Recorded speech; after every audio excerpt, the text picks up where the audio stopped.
भारतीय मर्द एक ऐसी प्रजाति जो इस दुनिया की सबसे पीड़ित प्रजातियों में से एक है।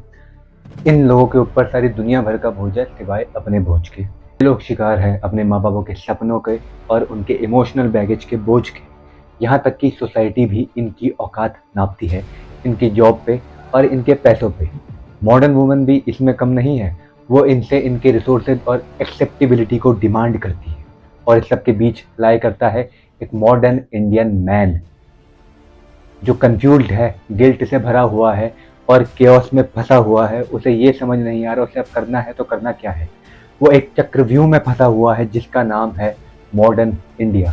This is the first episode of reviving Indian masculinity. ये वीडियो डेडिकेट है उन हजारों करोड़ों भारतीय आदमियों को जिनके सपनों को, जिनके भावनाओं को, जिनके स्किल्स को और जिनकी विचारधाराओं को पकड़ के उनका गला घोट दिया गया था और उन्हें सूली पे चढ़ा दिया गया था। और इससे पहले ये लोग आपके साथ भी वही करें, make sure you watch this video till the end. Let's start the video.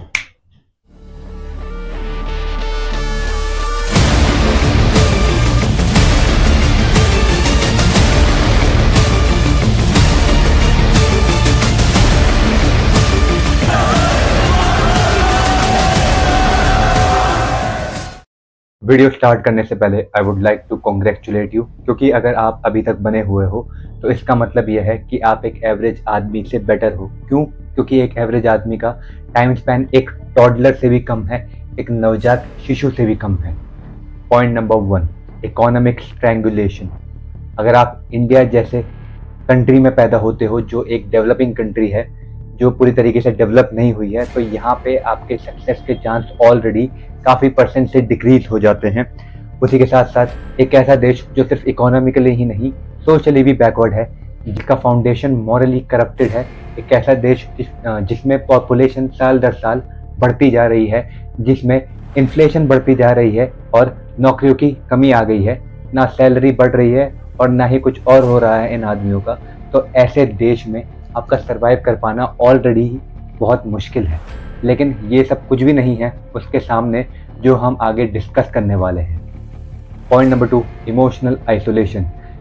Ever since a man is born he is told to man up. आपको याद होगा बचपन में जब भी आपको कभी कोई चोट लगती थी या आप गिर जाया करते थे तो आपको एक ही बात बोली जाती थी कि मर्द को कभी दर्द नहीं होता। बिल्कुल सही बात है, मर्द आदमी थोड़ी होता है, वो तो रोबोट मशीन है साला।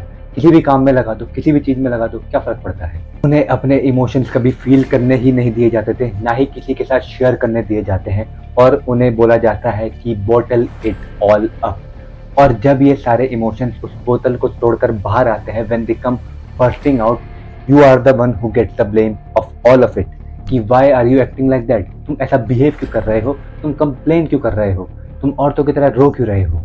इस इमोशनल आइसोलेशन को स्ट्रेंथ का मुखौटा पहनाया जाता है और आपको बेचा जाता है, जिसकी वजह से हजारों करोड़ों भारतीय आदमी डिप्रेशन के दरवाजे के पास पहुंच जाते हैं और it results in emotional isolation of a man. ये इतना घातक है कि एक आदमी हजारों करोड़ों लोग के बीच घिरे हुए होने के बाद भी इतना अकेला महसूस करता है कि वो किसी को बता नहीं पाता। क्यों? Because that is not how a man is suppose to act. Point number 3, societal expectations. अब सोसाइटी आपकी औकात नापती है आपके जॉब टाइटल से, आपके पैसे कमाने की एबिलिटी से, और आपके माँ बाप चाहते हैं कि आप एक सेफ और स्टेबल लाइफ जिए, जो कि गलत नहीं है। बट सेफ और स्टेबल का ये मतलब नहीं है कि आप सुरक्षित रहें। उसका मतलब ये है कि आप उनके सारे ऑर्डर्स फॉलो करें, आप उनकी पूजा करें, यू वर्शिप देम। और जहाँ तक बात आती है मॉडर्न वुमेन की, वो इस मामले में थोड़ा कंफ्यूज हैं, बिकॉज उनके प्रेफरेंसेस आदमियों में बदलते रहते हैं इंस्टाग्राम के ट्रेंड की तरह।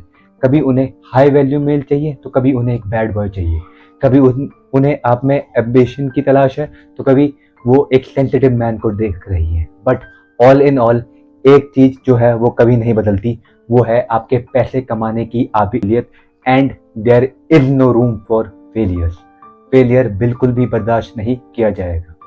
अब मैं ना तो यहाँ पे आपके पेरेंट्स को ना ही वुमेन को in general as villain represent कर रहा हूँ, क्योंकि at the end of the day गलती इनकी भी नहीं है। इनकी भी सोसाइटल कंडीशनिंग कुछ इस प्रकार से हुई है कि they can't help themselves. Point number 4, modern gender confusion. आज के ज़माने में आपको दो टाइप के ही लोग मिलेंगे। एक होंगे जो अल्फा मेल होंगे, जो आपको अपने इमोशंस का गला घोटना सिखाएंगे और मॉनेटरी सक्सेस को as the only purpose of your life chase करने को बोलेंगे। On the other end of the spectrum आपको मिलेंगे सॉय बॉयज, जो आपको कहेंगे कि अपने इमोशंस में बह जाओ, बिल्कुल बेकाबू हो जाओ। It is okay to be weak, it is okay to be dependent on others. एक तबका तो आपसे कहेगा कि औरतों से नफरत करो, उन्हें ऐसे ट्रीट करो जैसे वो समथिंग लेस हैं आपसे, वो इंफीरियर क्रिएचर्स हैं। और जो दूसरा तबका होगा वो आपसे कहेगा कि इनकी वर्शिप करो, इनकी पूजा करो और अपनी सेल्फ रिस्पेक्ट को भी इनके आगे दांव पे लगा दो। All in all they are going to tell you coping mechanism, लेकिन सच्चाई आपको कोई नहीं बताएगा। Number 5, constant comparison. Social media has done more damage than it has done good. जब भी आपने सोशल मीडिया चलाया होगा, कभी ना कभी आपने ये भी फील किया होगा कि you are left behind compare to others. जब भी आप अपने दोस्त की स्टोरीज देखते हो या फिर किसी फिटनेस इन्फ्लुएंसर की स्टोरीज देखते हो कि वो अंधा पैसा कमा रहे हैं, उनके पास आपकी ड्रीम फिजिक है, एंड इवन दोज इन्फ्लुएंसर जो कुछ भी अंट शंट पोस्ट कर देते हैं, फिर भी they are having a better life style than you. अब इंसान जब ये सब देखता है तो वो साइलेंटली सफर करता है, because there is nothing else you can do. आप कर क्या सकते हो? आपको और पकड़ाया क्या है इन लोगों ने as solution accept coping mechanism? इसलिए आदमी इन सब चीजों को देखता है, अंदर ही अंदर जलता है और साइलेंटली सफर करता है। कंक्लूजन, अब सवाल यह उठता है कि करे तो करे क्या? चिंता मत कीजिए, बताएंगे, सबको बताएंगे, थोड़ा धीरज रखिए। Men fight wars daily that no one clap for। Daily basis पे एक आदमी जंग लड़ता है अपने सपनों से, अपने विचारों से, अपने हालातों से, अपने इमोशन से। लेकिन अगर ये कुछ लोग कुछ देखते हैं तो वो है आपके रिजल्ट्स।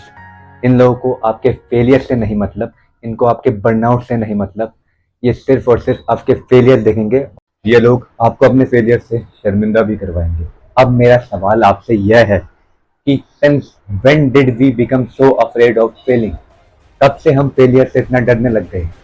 क्या आप सेम चीज हमारे पूर्वजों के बारे में भी कहेंगे, जो मुट्ठी भर सेना लेके हजारों की संख्या वाले दुश्मनों से लड़ते थे? इस समाज के हिसाब से तो वो भी फेलियर हुए। क्या मिला उनको लड़ लड़ के कट के? क्यों लड़की उन्होंने इतनी बड़ी लड़ाई? हार जाते, हार मान लेते, सरेंडर कर देते, बल्कि नहीं, उन्होंने मौत स्वीकार करी घुटने टेक देने के बजाय। उन्होंने हमको दिखाया कि खुद की शर्तों पे मौत भी आ जाए तो वो भी बेहतर है, बजाय किसी और के शर्तों पे जीवन व्यतीत करने से। Death is superior to mediocrity, और यही सेम चीज हम भी करने वाले हैं। हम लड़ेंगे और जम के लड़ेंगे। हम अपने हर उस इमोशन को फील करेंगे जिसे आज तक हमने दबाया है, चाहे हमें उससे चीखना चिल्लाना क्यों ना पड़े, चाहे उसके लिए हमें सब्र क्यों ना करना पड़े। जो भी मुसीबत बीच में आएगी उसे हम हटा देंगे। And even when death stares at us, we will look into his eyes and smile at it। ये सिस्टम जिसके बारे में हम बात कर रहे हैं, ये बनाया गया था इंसानियत के सर्वाइवल के लिए, मैनकाइंड के सर्वाइवल के लिए, man and women both included. But आज के ज़माने में ना तो कोई जंगल है और ना ही कोई जंगली जानवर जिससे आपको खतरा है।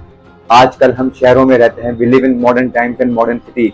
तो इस सिस्टम को भी बदलने की जरूरत है, और इसको बदलेगा और कोई नहीं बल्कि हम आदमियों की एक ऐसी जनरेशन बनाएंगे जो फील तो करते हैं इन डेप्थ, जो चलते हैं विद पर्पस और जो जीते हैं विद पैशन, जो सफलता की सीढ़ी भी चढ़ते हैं लेकिन अपनी शर्तों पे। फिर वो सीढ़ी भी हमारी होगी और इस सफलता की मंजिल पे लहराता हुआ झंडा भी हमारा होगा। तक वॉच करने के लिए आपका शुक्रिया। For more parts of this series do subscribe the channel. Till then I will see you in next video. Keep ascending.